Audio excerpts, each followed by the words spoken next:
यहाँ पर एक बड़े सरमाएदार का जिक्र किया गया है। क्या ये बात सच नहीं कि कांग्रेस और बीजेपी ने ओलिगार्क्स को पैदा किया?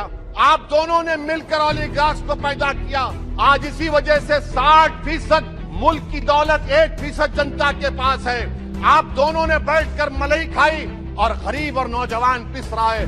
अरे बताओ, ये जो 28 लोगों की लिस्ट है जो देश का पैसा खाकर भाग चुके हैं या बैठे हुए, उसमें कोई मुगलों का नाम है क्या?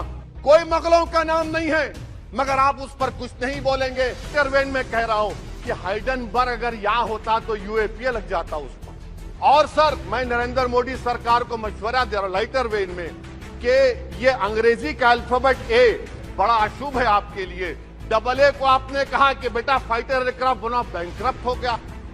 अब कैपिटल ए को आपने 17 इंडस्ट्री दे दिए, हम पूरे विश्व में मार्केट कैप हमारा 5वें नंबर पर आ गया।